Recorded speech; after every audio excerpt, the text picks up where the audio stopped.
Welcome to last episode of What Remains of Edith Finch. Supposed to be Milton. Felt like I was getting close to the end because we just have Lewis, and I have a feeling it's going to go Milton and then Lewis and then Dawn. Oh, with Grandma Edie, who probably knows more about this than anybody else. But let's jump right into it. I'm excited to see how this is going to end. I'm finishing this up tonight. And I'm a little bit sad knowing it's already over. It is kind of a fast game. But it was free. Without further ado. Milton Finch in The Magic Paintbrush.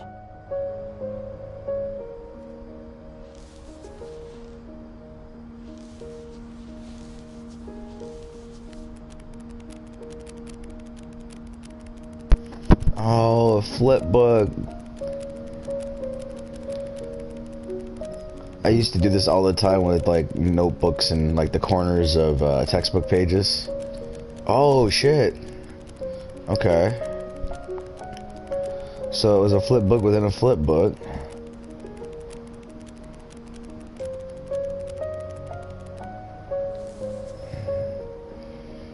Wait. What? I was 4 when Milton disappeared.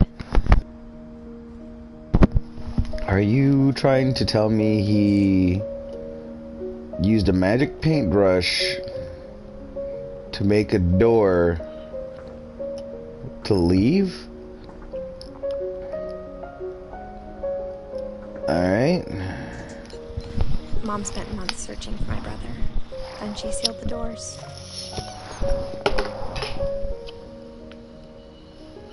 So there's this painting. Can I walk through it? It would seem not. Maybe he left the window? Whatever Milton had found in the house, Mom didn't want it getting out. What did you find in the house, though?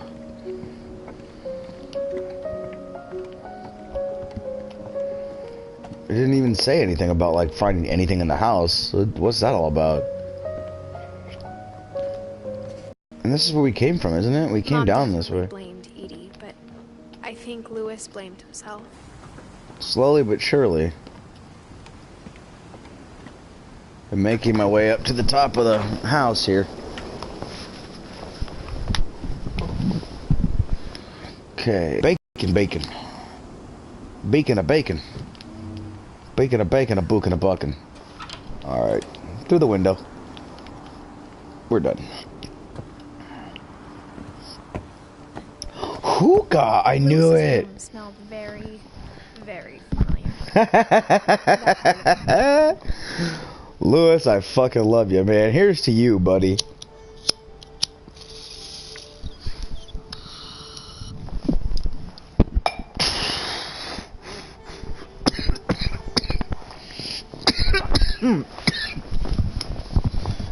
Now this is a room I can get behind. Feel a very personal attachment here. So he liked his beers. I have smoked weed out of a hookah once. I mean, it's cool for parties and all, but honestly, it's such a huge, I don't know, it just seems unnecessary to me. I just as soon smoke a bowl or a blunt. Smoking a little mini bong right now is some, I'm not even sure what it is. I actually did not get a name for this one, which is unusual. I forgot to ask. But I do believe it's a sativa. But it's not knocking me out as bad as the Purple Passion did in Indica. But this is a really nice room. Look at all these posters. I want that one. I want that one. I don't really care for that one, but that one's really cool. I think that's just a house. Oh shit, look at this. He was so proud of being Indian. I think for him, it was a way to be something other than just a Finch. That's understandable. I could see that. That is really cool. I love that style of art. I can't think of what it's called. I think it's just really neat, though. What we got here? Hell yeah, dude. Wonderland. What the fuck is that supposed to be? Is that... supposed to. It kind of looks like a. Not a. I want to say it's like a mixture between a PS1 and an old SNES system, like the Super Nintendo. Lewis and I spent a lot of time playing games together, but he was surprisingly bad at them. See, the controller looks definitely as a mix between. That's definitely a Super Nintendo controller with PlayStation joysticks. That's a really cool. I think that's what they did there. They combined the two consoles, the PlayStation and the. That logo kind of reminds me of a Dreamcast. I think they just took like all the different consoles to that cartridge too. They just took all these different consoles and just smashed them together. That's a really clever way to throw a new console in there without being too copyrighty. All right, Lewis Finch. Okay.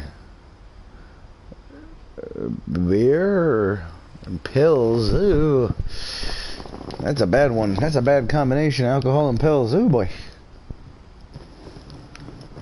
That will give you a fun time and also probably kill you if you're not careful.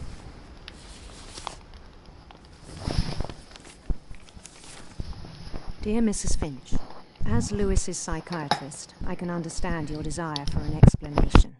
As I see it, the trouble began in January, shortly after we convinced your son to seek treatment for substance abuse. Newly sober, I believe Lewis first noticed the monotony of his daily life.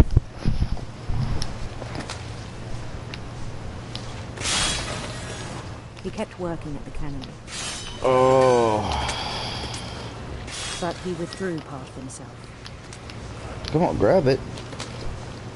In our sessions, I saw the same behavior. This I'm feeling a real. His mind began to wander. What I the asked hell? him to describe it.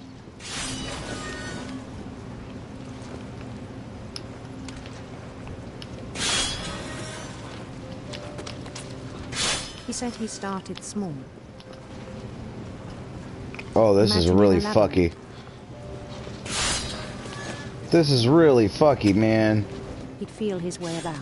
Oh, it's like, okay, see, look, what's going on here is I'm controlling the guy with the left stick and controlling the fish with the right stick, and it is really, really messing with the hand-eye coordinates. And something moved. Or what was that something? Am I gonna lose a hand? Bats. And toads. Okay, it's a fucking dragon. Have not names.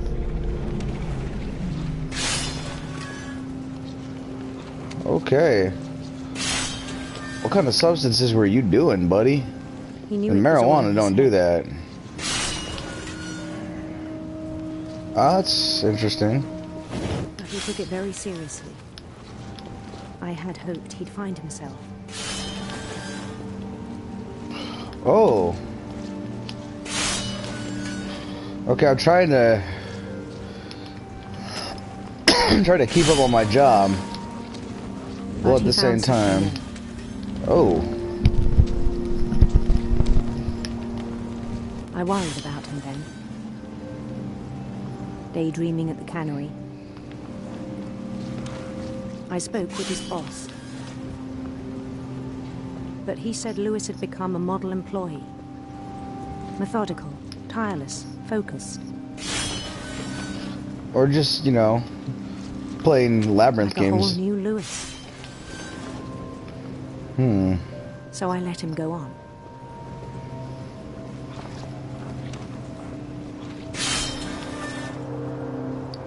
What? Oh, no. I even encouraged him.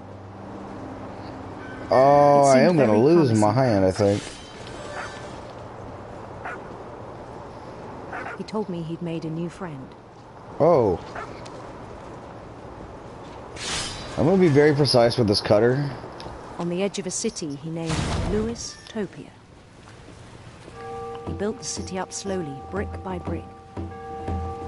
This is freaking trippy, And he made man. musicians.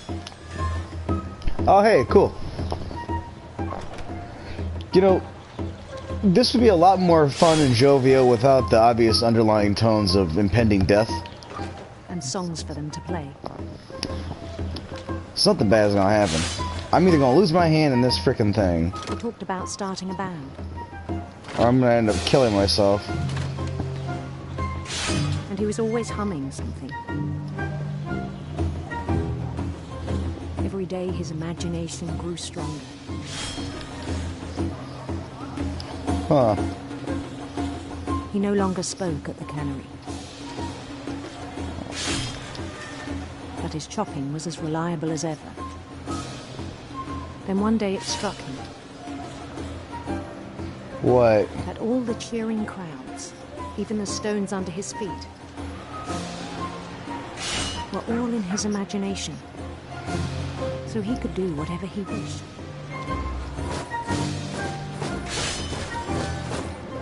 He held an election for mayor. Anyone, I'm And he sure. won. Yeah, called it. Nice Mario reference. Dig it. They begged him to stay, but his mind was already wandering. It became a game for him. Holy shit, so now He'd conquer a city, then immediately push on. New Louisville.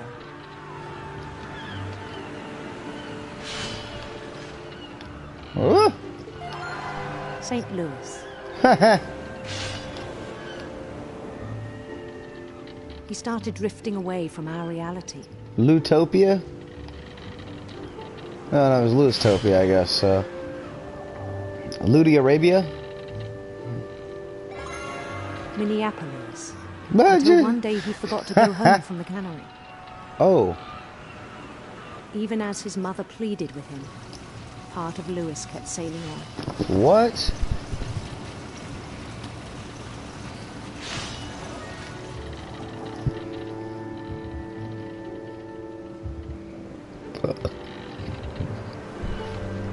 In Louisburg, he heard rumors of a Oh. A beautiful prince or a handsome queen? I like me a handsome lady. handsome queen.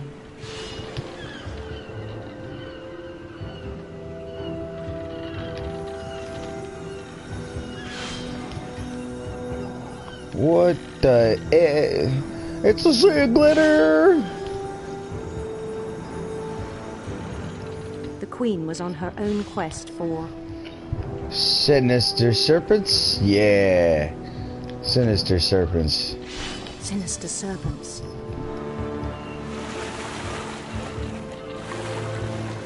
Whoa!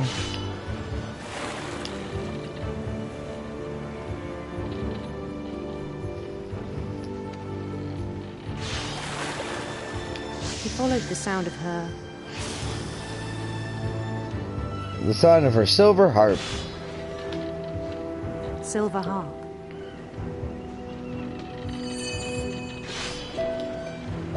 Oh, cool.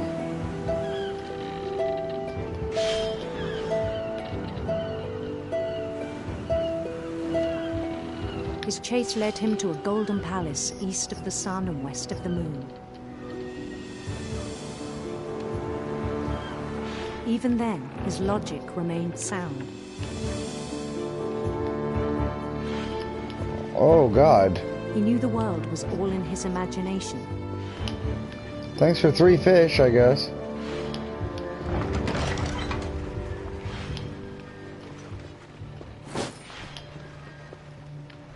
But he was so proud of having created it.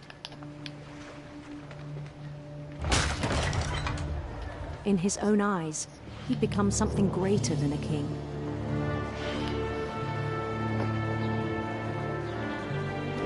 Ah, look at me. It's like RuneScape. For someone who'd never known success in the real world, I think it was overwhelming. And then it struck him that the real Louis was not the one chopping salmon, but the one climbing the steps of a golden palace.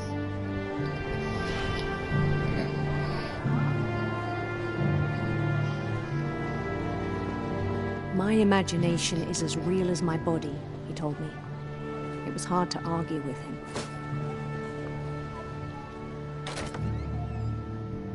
Oh shit.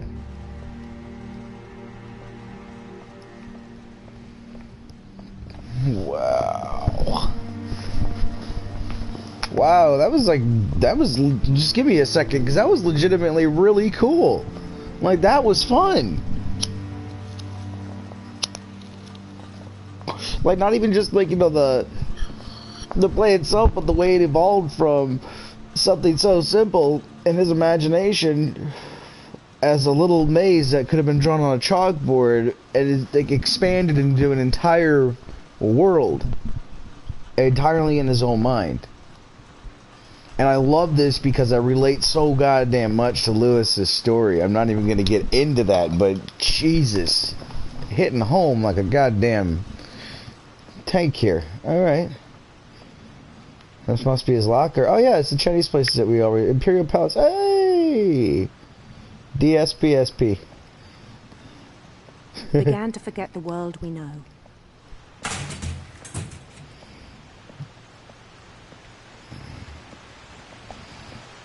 I think it pained him to remember Lewis, the cannery.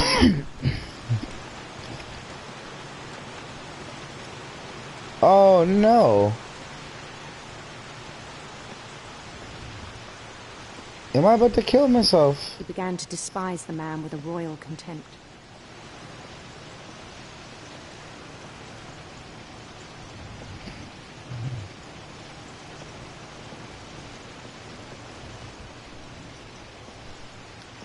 Do I have to... I still thought I could save him. Oh, crap. I didn't want to do that yet. I wanted to... Oh, well, I guess there wasn't anything else to explore. After he said he was being crowned king over all the lands of wonder.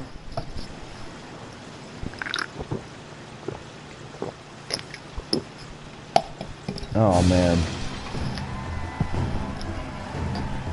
The palace would be packed with his companions. Yay! Everyone's so happy.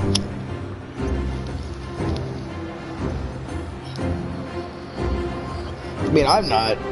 No matter where this is going.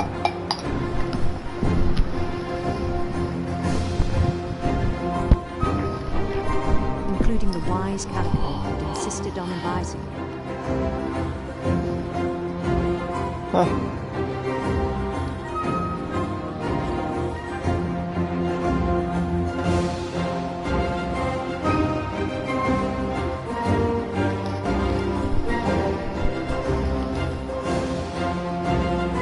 My adoring people. Mwah. Mwah.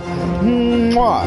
Mwah. I'll give something to you too. A mwah. Mwah. A mwah. A mwah. My adoring crowd. My people. I love you.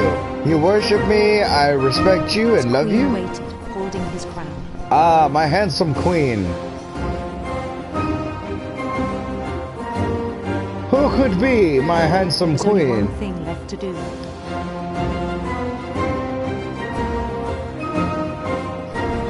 Ha! Yeah, she a big girl. Bend down his head. Oh.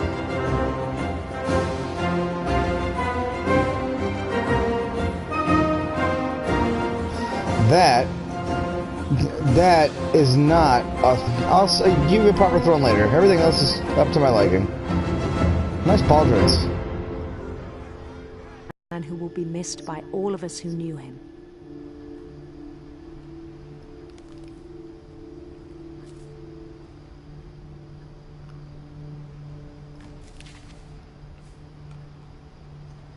My brother... I mean, I know I was joking at the end, but that one left a particularly bad taste in my mouth. Fucking damn. What we got left? Dawn and Edie. And then we got a... That is like really... On the way back from Lewis's funeral, my mom told me to start packing. She waited until the day before we left to tell Edie. I'm not sure if she wanted to make it easier or harder.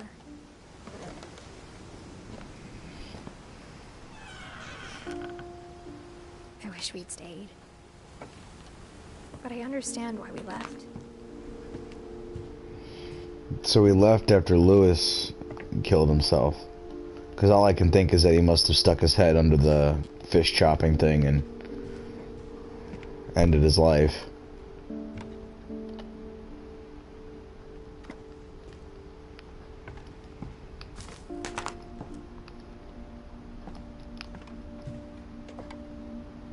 My mom ended up leaving everything behind.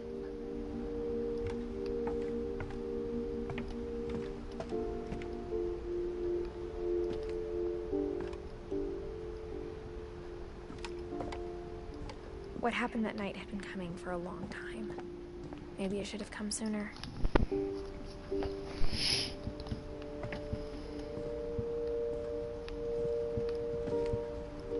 But it had to end one way or another. All that's left now is to tell you about that last night. Oh, this is it.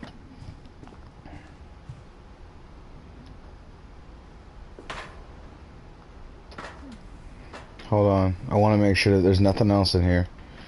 Is there no other Dawn things? Dawn is the last one we're going to get to, I think. Yeah, there was no other things down here.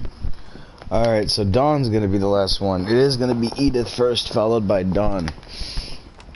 So we're going to figure out what happened with Edith, and then we're going to get it from her mom's perspective, who's the one who originally sent us here. So, of course, it would end with her. That would make sense. Alright, here we go. What's going on in your world, Grandma?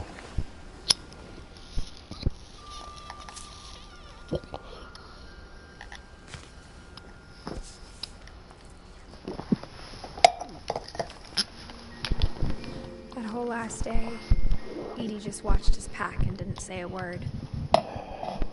Until supper, when she raised her glass and said, "To our final night together, and all our final nights apart." Grandma, you know what I said about alcohol. Some of your medications are very specific. I left a present for you in the hallway. Why don't you go open it? The grown-ups have to argue now. I'm sorry, you're right. We're all leaving tomorrow. Let's just enjoy our last... I'm not leaving.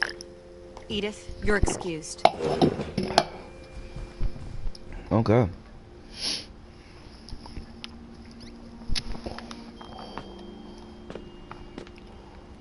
the power had been shut off. Oh wait, no, I'm in my own. Edie always had plenty of candles. When my mom sealed the library, I don't think she knew about the other entrance. Or that Edie had a key to it.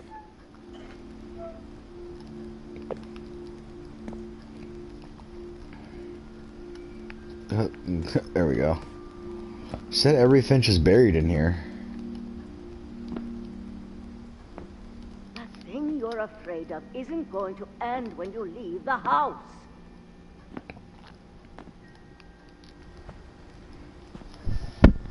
Alright, I'm gonna just go silent here and let this play out, because I kind of think this is gonna be an important part and I don't want to muck anything up. Edith has a right to know these stories. My children are dead because of your stories. I think it's best if Edith and I leave tonight. We'll have the nursing home send a van for you in the morning. Okay?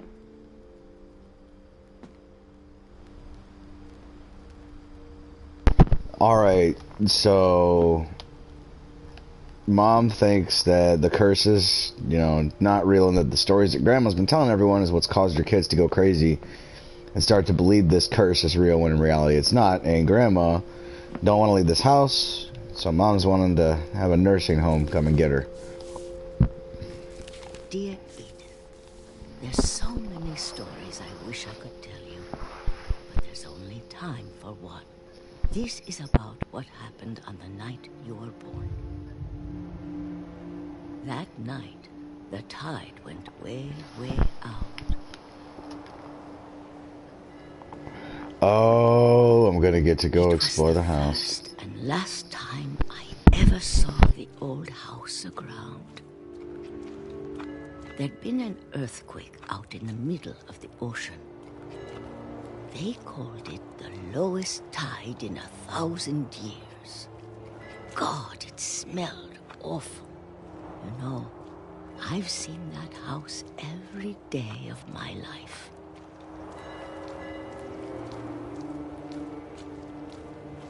But I never thought I'd go back to it. When the fog rolled in, I lost my way.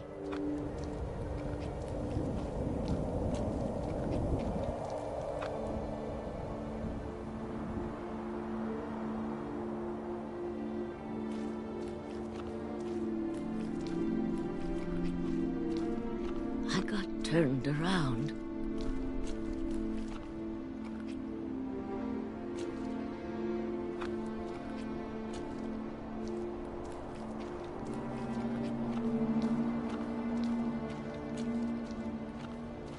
I started seeing things.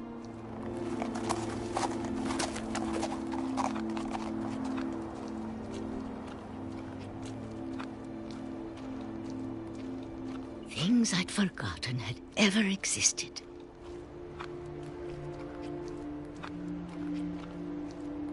But when I saw them, they felt like old friends. That night, a lot of things came back to me.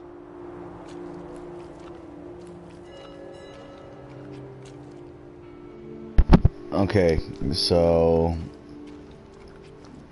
just gonna kind of explore here. Or maybe I came back to them.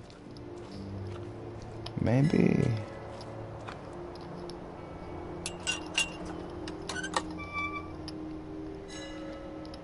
Things I can't explain, but that I need you to try and... Edith, what are you doing in here? It's mine. Edith! Mom, you're gonna rip it. Let go. No, give it back.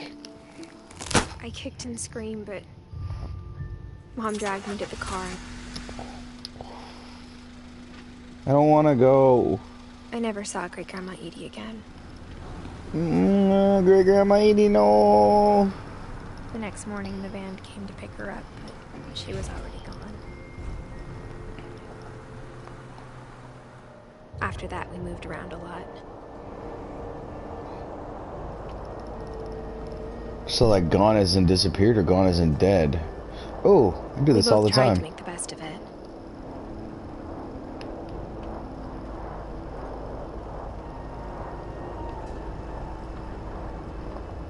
A few years went by.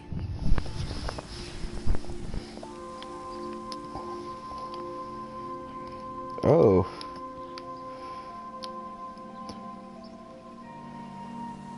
Oh, that My is mom didn't cool. like to talk about it. But she started getting sick a lot. The rest happened pretty quickly.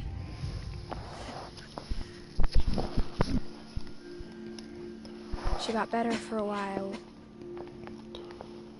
and then she didn't.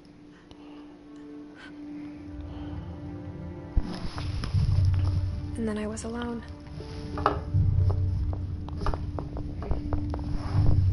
The last Finch left alive.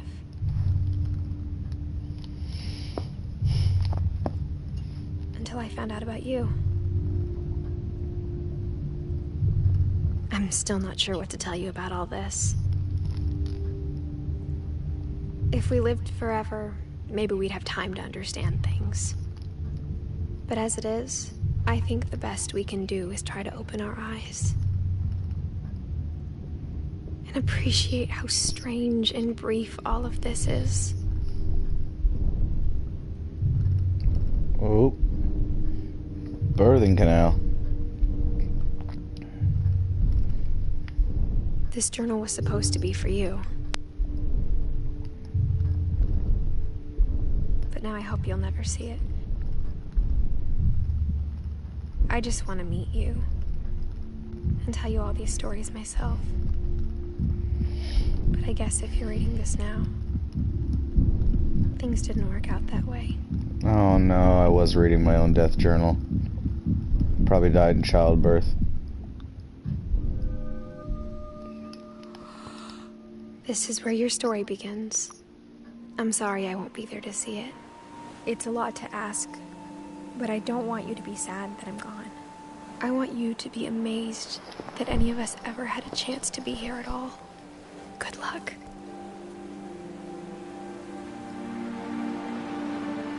Damn.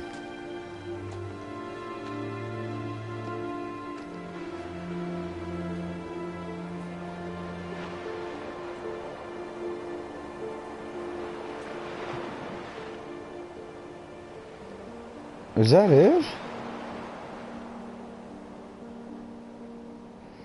A story by Giant Sparrow for Shirley Dallas, 1948 to 2013.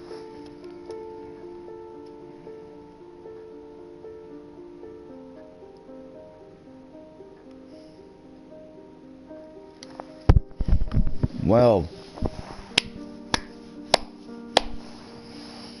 good game. I'm still very confused. I'm a little bit bummed that it's over because it's left so much. Either there's so much that I've missed, or there's so much that's not answered. I may have to go back through again a second time.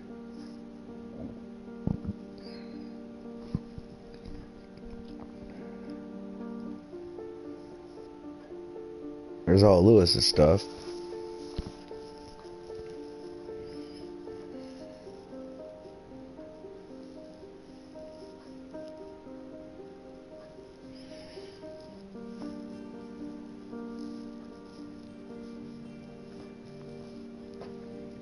Because we still don't know what actually happened to Milton.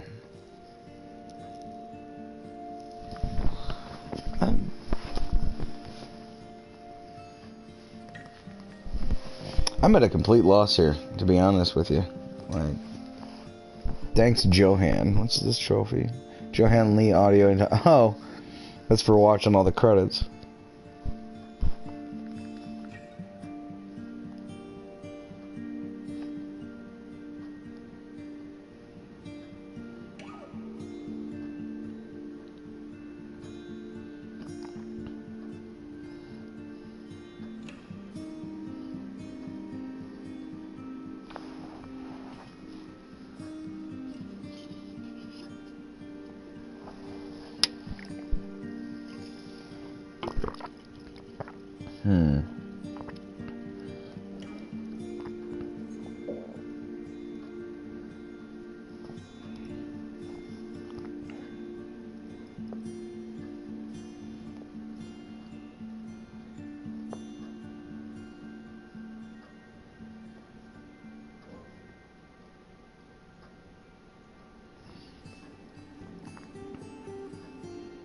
Well, thank you for joining me on this journey. This game was amazing from start to finish. Yes, I'm a little bit confused by the ending, but I feel that's something that I probably overlooked or missed. So I'm going to do some research into it. I may come back and play it a second time. I'm looking at some information right now, and it says the only constants are that every story ends with a character's death. I think that's what it says. Yeah, each is played from a first-person perspective, and each story ends with the family member's death. But it doesn't say. It says nothing else as a constant. So there's other stuff I'm sure that I've missed. So I may have to look back into it and come back at another time. But that's a game for another day. Thanks everybody for watching. I'll see you guys on the next episode. Peace out.